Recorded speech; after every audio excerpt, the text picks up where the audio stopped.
아이씨, 시간이 없네.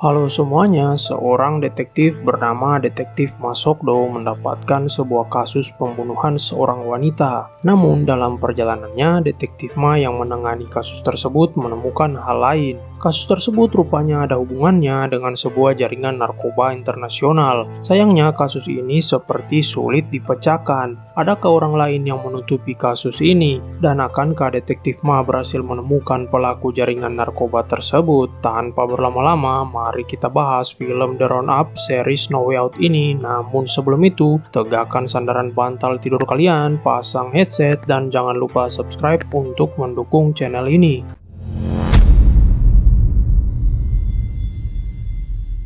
Film dimulai dengan berlatar waktu tahun 2015 di sebuah pelabuhan. Terlihat sekumpulan orang sedang berada di sebuah kapal.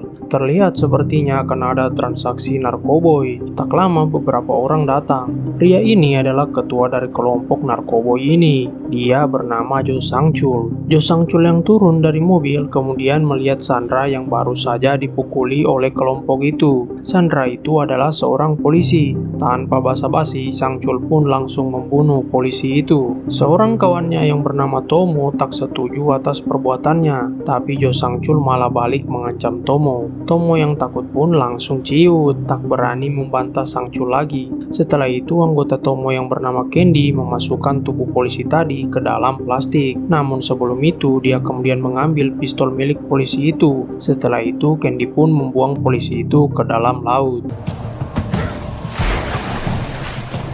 Berpindah ke tempat lain, terlihat sekumpulan pria yang kelihatannya merupakan preman sedang berulah dan membuat kacau area sekitar pertokoan. Polisi setempat coba menghentikannya, namun sia-sia saja. Polisi itu malah kalah duluan sebelum bertarung. Nah, kemudian pemeran utama film ini siapa lagi kalau bukan Detektif Masokdo, si tamparan maut. Melewati area itu, dia kemudian menghampiri dan meminta preman itu untuk berhenti. Bukannya berhenti, preman-preman ini malah menantang Masokdo dan alhasil seperti penjahat yang sebelumnya yang berani menantang Detektif Ma, mereka pun harus merasakan salam olahraga dari Detektif Ma.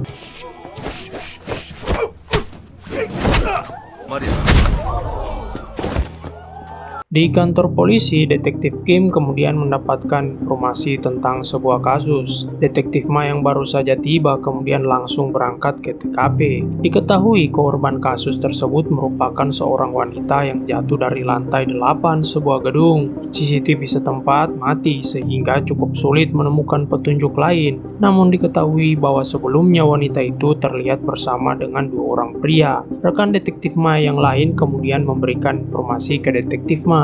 Di lengan korban terdapat gelang dari sebuah klub malam yang bernama Club Orange. Dari hasil otopsi didapati bahwa wanita tersebut ternyata sudah mati lebih dahulu sebelum jatuh dari gedung tersebut. Di dalam darahnya didapati kandungan narkoba bernama Hyper. Wanita tersebut kemungkinannya overdosis dan kemudian dibunuh. Setelah mengetahui hal tersebut, Detektif Ma kemudian berencana mengecek langsung Club Orange tersebut. Dengan dibantu seorang pria bernama Jadongman, Detektif Ma kemudian berhasil masuk ke klub tersebut. Di dalam klub, Detektif Ma memperhatikan ada hal yang mencurigakan di lantai atas. Dia mencoba naik, namun security club yang songong tersebut melarang Detektif Ma dan bahkan menamparnya. Detektif Ma yang kesal pun langsung memberikan salam akal sehat ke wajah security songong itu.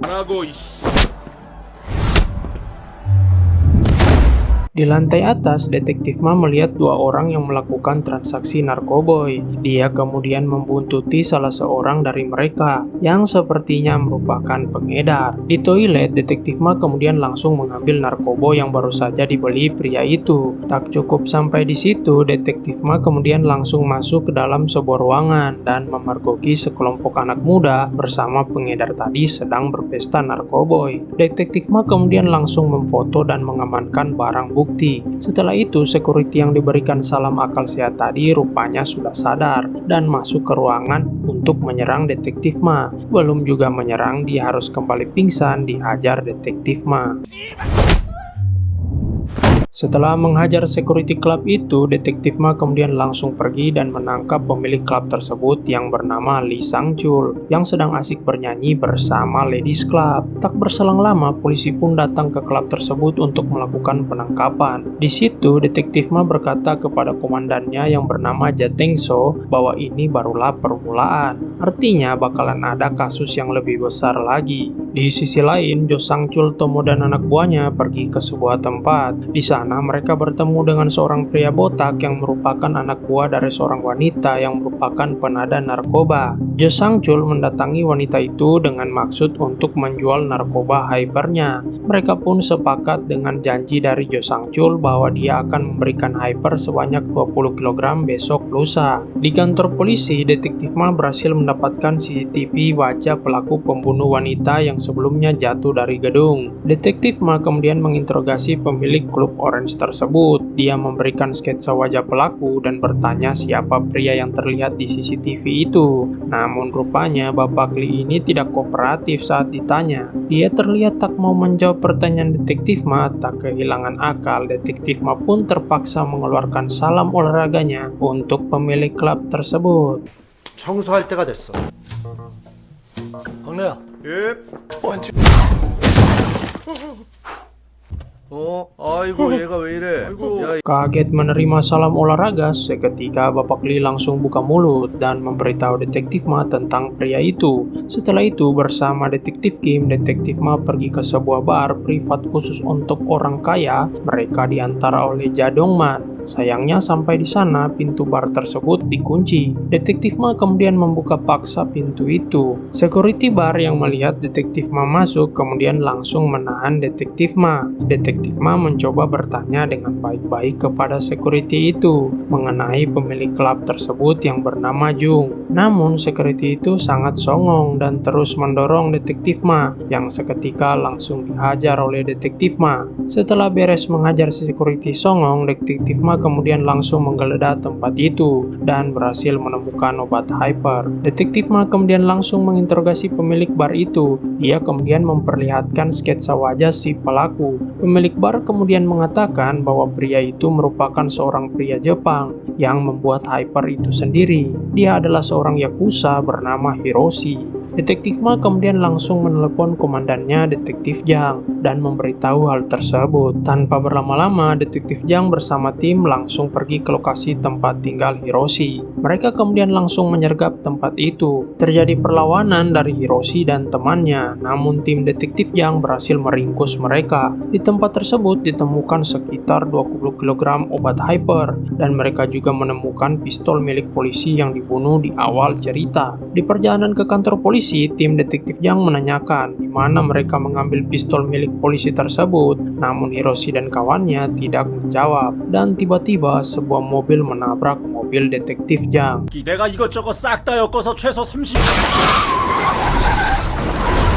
Dari dalam mobil tersebut keluar sekelompok orang bermasker hitam. Mereka langsung mengambil obat hyper tersebut dan meninggalkan tim detektif Jang yang tidak sadarkan diri. Salah seorang dari mereka yang melihat Hiroshi sadar kemudian langsung berbalik dan membunuh Hiroshi. Rupanya orang tersebut adalah kelompok Jo Sang-chul. Mereka langsung membakar semua bukti jejak mereka dan berganti pakaian. Kemudian menuju rumah Tomo. Di sana Jo Sang-chul mengancam Tomo untuk membereskan obat-obat hyper itu agar bos mereka Ichijo tidak mengetahui mereka mencuri narkoba dari polisi. Jadi penjelasan sedikit, Jo Sang-chul dan Tomo ini adalah anak buah dari seorang bandar narkoba besar di Jepang yang bernama Ichijo. Mereka ini berniat mengambil untung dari perjualan narkoba Ichijo di Korea dengan cara mengambil obat hyper tersebut dari Hiroshi dan kemudian menjualnya kembali kepada wanita Cina dan pria botak tadi senilai 300 juta won Korea. Kita lanjut, Tomo kemudian pergi ke seorang kenalannya yang bernama Kim Yang Ho. Dia kemudian memberikan tas berisi hyper itu kepada Kim dan memintanya untuk mengemasnya kembali. Setelah itu di rumah sakit, tim polisi lain yang merupakan kenalan detektif Ma yang bernama detektif Donggu tiba-tiba berkunjung ke tim detektif Ma. Maksud kedatangan mereka adalah menanyakan mengenai pistol polisi yang ditemukan di tempat Hiroshi. Mereka berkata bahwa pistol itu milik komandan mereka yang bernama detektif Jo Kyung-sik yang sudah hilang sejak beberapa waktu yang lalu. Setelah berbincang dengan detektif Donggu, diketahui bahwa pimpinan tim mereka, detektif Jong, sudah lama menyelidiki kasus ini. Dimulai sejak 3 tahun lalu pertama kalinya hyper diedarkan oleh kelompok Yakuza yang bekerja sama dengan gangster Korea. Namun saat itu pimpinan kelompok dari gangster Korea yang mengedarkan hyper berhasil ditangkap setelah pimpinan mereka terbunuh dan hyper menghilang di pasaran. Namun menurut detektif Donggu ada sesuatu yang aneh karena belakangan ini obat hyper kembali beredar di pasaran. Detektif Ma kemudian bertanya, siapa detektif yang menangani kasus 3 tahun lalu itu? Dari situ detektif Ma bersama detektif Kim pergi ke kantor polisi lain. Mereka berniat bertemu dan menanyakan informasi mengenai obat hyper kepada tim yang menangani kasus itu. Dan tak disangka bertemulah mereka dengan detektif Jo Sang-chul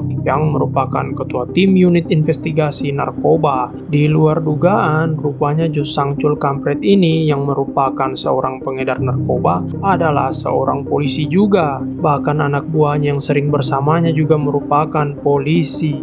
Detektif Ma kemudian menanyakan mengenai informasi tentang Yakuza pengedar hyper. Tentu saja Jo Sang-chul berkelit dan berkata mereka belum mempunyai informasinya. Tak mendapat jawaban memuaskan, detektif Kim kemudian mengajak detektif Ma pulang. Saat itu detektif Ma kemudian menanyakan apakah Jo Sang-chul mengetahui kabar tentang detektif Jong yang sudah hilang beberapa waktu yang lalu. Jo Sang-chul kemudian langsung mengatakan bahwa ini bukan kasus detektif Ma, jadi dia tidak bisa mengatakan informasi secara detail. Padahal faktanya Jo Sang-chul yang membunuh detektif Jong. Dengan tatapan tajam, detektif Ma pun pamit. Dari situ detektif Ma kemudian pergi ke salah seorang informan atas petunjuk detektif Donggu. Informan itu adalah Choronggi, seorang gangster penjual mobil bodong. Choronggi ini juga merupakan pemilik dari sebuah klub bernama Cyber Club. Tentu saja saat detektif Ma menemuinya, Choronggi tidak mau kooperatif dan malah menentang detektif Ma.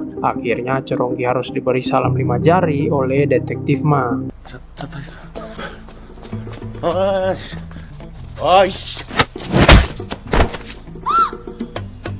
Setelah mendapatkan salam 5 jari, Choronggi pun buka mulut dan dia pun memberitahu mengenai pria yang sering membawa orang Jepang ke klubnya. Pria tersebut tidak lain adalah Tomo. Perlahan satu persatu benang merah kasus hyper ini mulai kelihatan. Detektif Ma kemudian meminta Choronggi membawanya menemui Tomo. Di sisi lain, Ichijo rupanya sudah mengetahui mengenai pengkhianatan Jo Sang-chul dan Tomo. Dia kemudian mengutus anak buahnya yang sangat sangar bernama Riki untuk menghabisi mereka berdua dan mengambil kembali obat hyper itu. Riki yang tiba di Korea kemudian langsung bergerak mencari Tomo, sementara itu Jo Sang-chul yang berada di tempat wanita Cina dan pria botak sudah menunggu obat hyper itu. Jo Sang-chul kemudian menerima telepon dari Tomo bahwa dia tidak bisa mengantar obat hyper itu karena sudah dikejar oleh Riki. Jo Sang-chul pun meminta tambahan waktu 2 hari lagi kepada wanita Cina itu. Dengan nada emosi, wanita Cina dan pria botak menyetujui hal itu. Namun jika 2 hari obat itu tidak ada, maka Jo Sang-chul akan mereka habisi. Riki bersama anggotanya kemudian tiba di markas Tomo dan mendapati anak buah Tomo yang sedang mengemasi uang untuk kabur. Tak berlama-lama, Riki langsung membantai semua anak buah Tomo itu. Namun Riki tak mendapati Tomo di situ.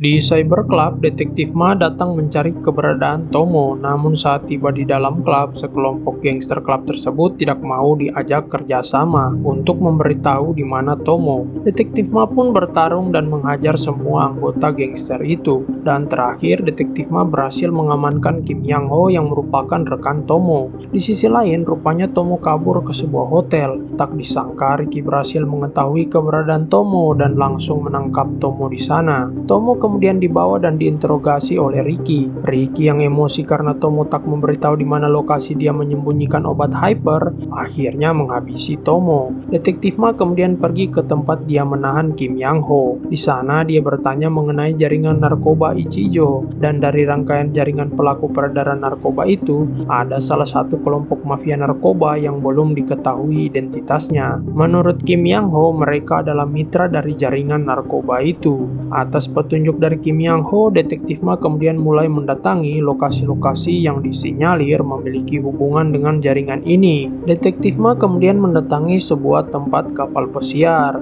Di sana, Detektif Ma kembali menginterogasi beberapa penjahat di situ. Namun sebelum itu, seperti biasa, Detektif Ma memberikan senam SKJ dulu kepada mereka. Di situ, Detektif Ma mendapatkan sebuah tiket kapal pesiar yang ada logo Yakuzanya. Curiga dengan hal tersebut, Detektif Ma kemudian mengecek kapal itu. Benar saja, setelah dicek rupanya di bawah kapal itu ada tempat produksi obat hyper yang mereka cari. Sayangnya, tak ada sama sekali mereka menemukan tumpukan obat hyper di sana. Bahkan dalam berangkasnya hanya ada beberapa tali tambang. Teringat sesuatu, Detektif Ma kemudian mengecek ke bagian depan kapal. Ditariknya tali tambang kapal itu dan benar saja mereka menemukan sebuah tas berisi obat hyper yang sangat banyak.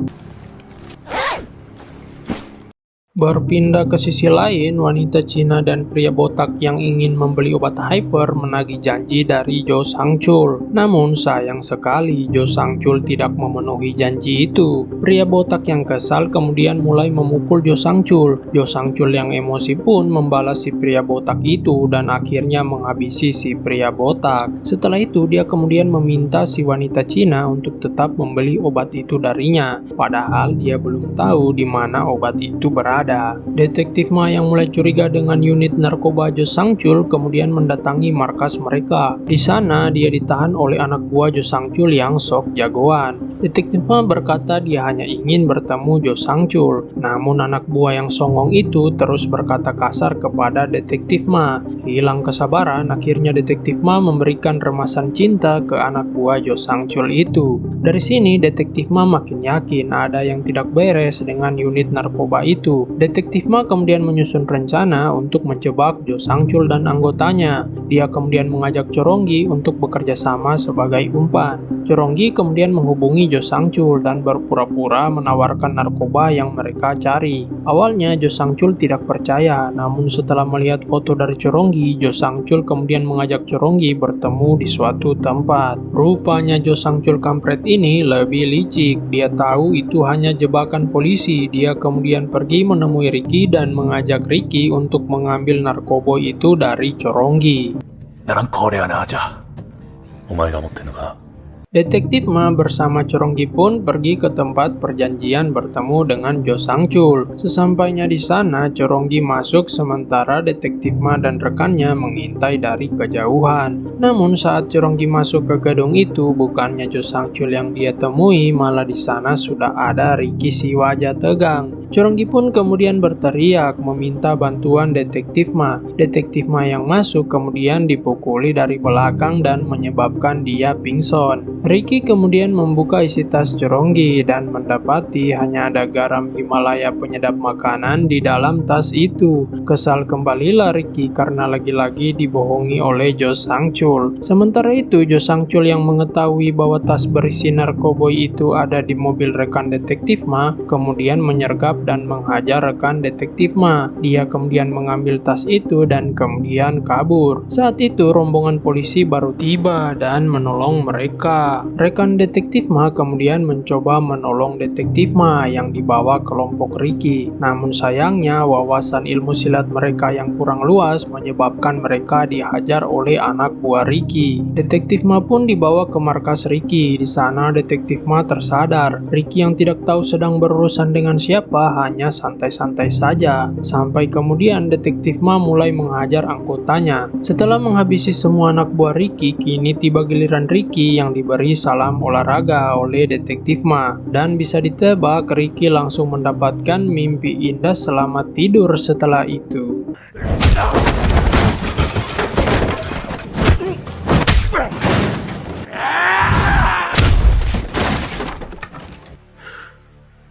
Beres dari situ, tanpa basa-basi, detektif Ma kemudian langsung bergerak mengejar Jo Sang-chul. Rupanya, detektif Ma sudah menaruh pelacak di dalam tas narkoba yang dibawa Jo Sang-chul. Diketahui, Jo Sang-chul kemudian berniat kabur ke luar negeri bersama rekannya. Mereka kemudian kembali ke kantor polisi mereka untuk mengambil beberapa harta emas mereka di sana. Namun saat mereka keluar gedung, kelompok detektif Ma langsung menghadang mereka. Jo Sang-chul kemudian kabur ke dalam gedung. Rekan-rekan Jo Sang-chul yang sesama polisi kemudian menahan kelompok detektif Ma. Mereka tidak tahu bahwa Jo Sang-chul merupakan seorang polisi korup, pengedar narkoboy. Ketua tim detektif Ma kemudian memberitahu bahwa mereka juga adalah seorang polisi. Sementara detektif Ma masuk ke dalam mengejar Jo Sang-chul. Detektif Ma yang baru masuk kemudian diserang oleh Jo Sang-chul. Jo Sang-chul belum tahu dia sedang berhadapan dengan siapa. Detektif Ma kemudian memberikan salam akal sehat kepada polisi korup tersebut, dan bisa ditebak Jo Sang-chul pun langsung mendapatkan mimpi indah setelah itu.